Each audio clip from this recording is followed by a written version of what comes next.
Hello friends, स्वागत है आपका आज की इंटरेस्टिंग रिएक्शन वीडियो में।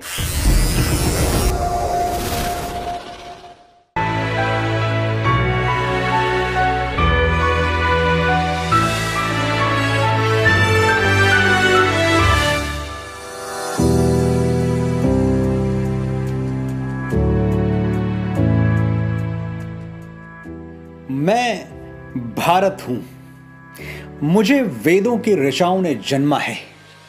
मेरे परिचय के लिए इतना ही पर्याप्त है कि अमृत स्वरूपा गंगा मेरी मां है। मैं भारत हूं, मैं ऋषियों के आश्रम में पला हूं, युग पुरुषों की उंगली थाम के चला हूं और संघर्षों की प्रचंड अग्नि में जला हूं। मेरे इतिहास का पहला पन्ना तब लिखा गया था जब मनुष्य ने समय को दिन और तारीखों में बांटना नहीं सीखा था। 10,000 वर्ष पहले मेरा खाका बनना शुरू हुआ, लेकिन इतना पुराना इतिहास सिद्ध करने के लिए आज मेरे पास साक्ष्य नहीं है। लोग सवाल उठाते हैं कि सिंधु घाटी सभ्यता को तो सिर्फ 3400 साल ही हुए हैं, फिर मैं 10,000 वर्षों के इतिहास का दावा क्यों करता हूं? मैं क्या उत्तर दूं उन इतिहासकारों को जो ईंट पत्थरों की गवाही के बिना गूंगे हो जाते हैं? 3400 साल पहले के अवशेष तो उन्हें दिखते हैं, लेकिन 5000 वर्ष पहले कुरुक्षेत्र में शस्त्र त्याग चुके अर्जुन को गीता का ज्ञान देते कृष्ण नहीं दिखाई देते। 7000 वर्ष पहले सरयू के तट पर सूर्य को अर्घ देते श्री राम नहीं दिखाई देते और 8000 वर्ष पहले रची गई ऋग्वेद की ऋचाएं नहीं दिखाई देती। आज मानचित्र पर मेरी जो छवि है, मैं हमेशा से ऐसा नहीं था।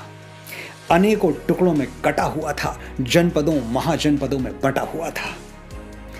फिर एक दिन तक्षशिला में जन्मे मेरे एक पुत्र ने अपनी शिखा खोल दी और यहीं से मेरे अखंड राष्ट्र बनने का मार्ग भी खुल गया। खंड खंड बिखरे हुए मेरे अंग एक ध्वजा तले सिमट आए।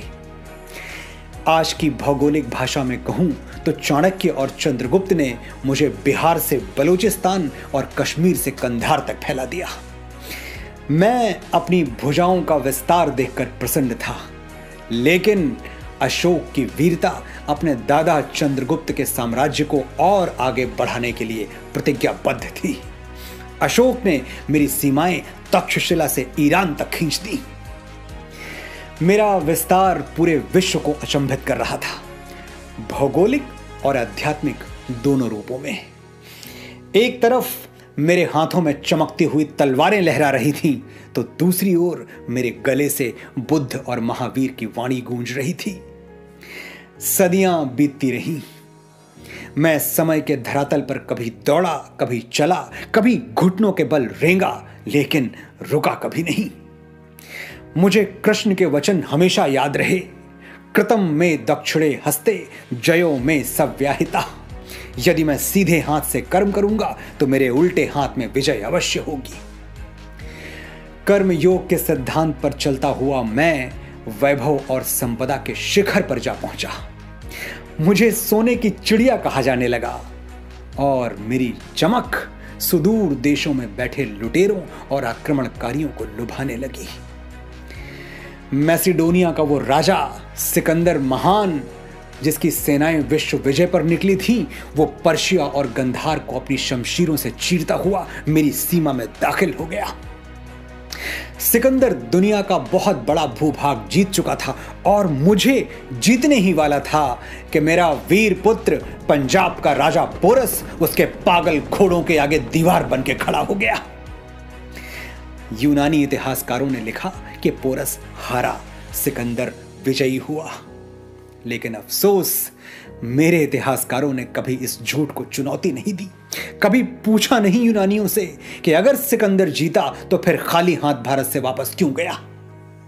सच ये है कि साम्राज्यों का भूखा वो गिद्ध मेरे बदन का एक टुकड़ा मांस भी नोच नहीं पाया।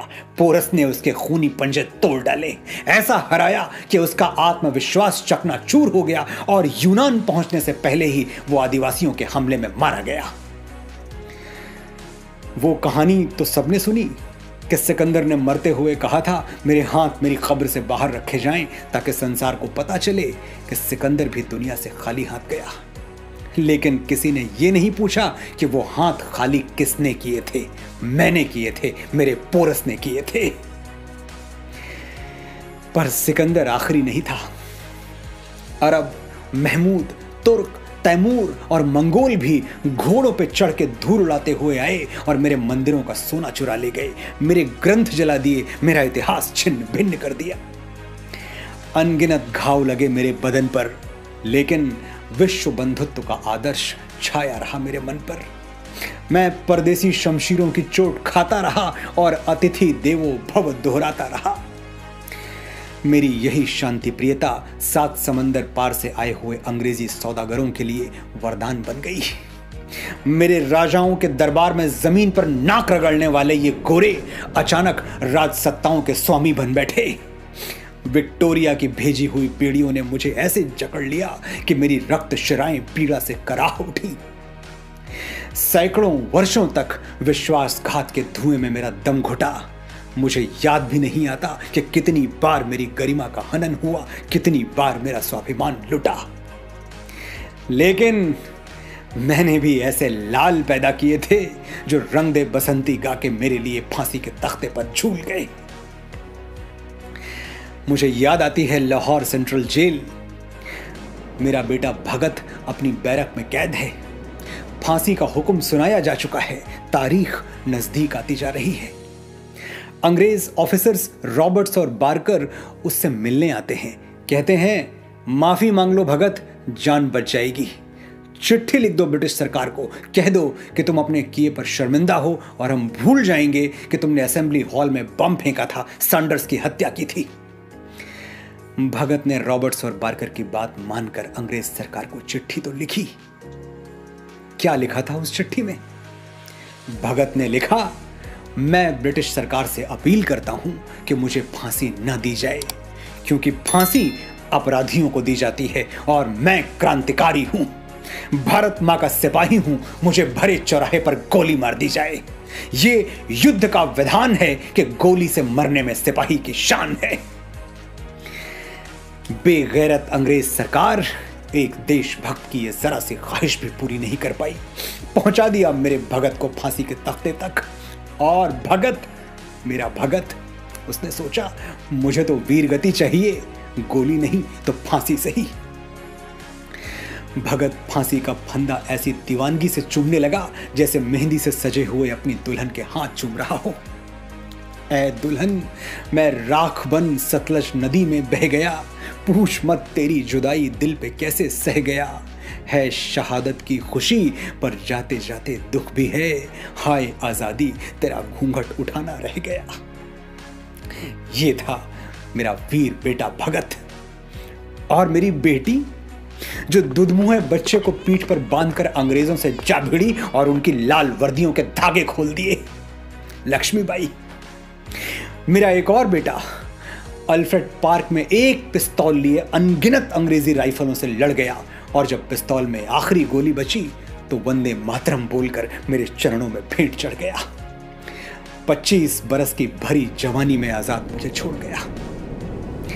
जो हाथ मेरी ओर बढ़े मेरे वीरों ने काट के फेंक दिए, जो आंखें मुझ पर उठी वो बुझ गई हमेशा के लिए। मैं भारत हूं, बलिदानियों के रक्त से भीगी हुई मेरी वादियां हैं। मेरे माथे पर स्वतंत्रता का 75वां सूर्य चमकने वाला है, क्योंकि मेरे सीने में शहीदों की समाधियां हैं। मैं भारत हूं।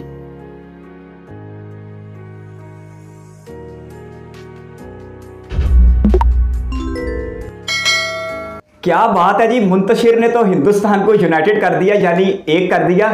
सच में बहुत ज़्यादा अमेजिंग था।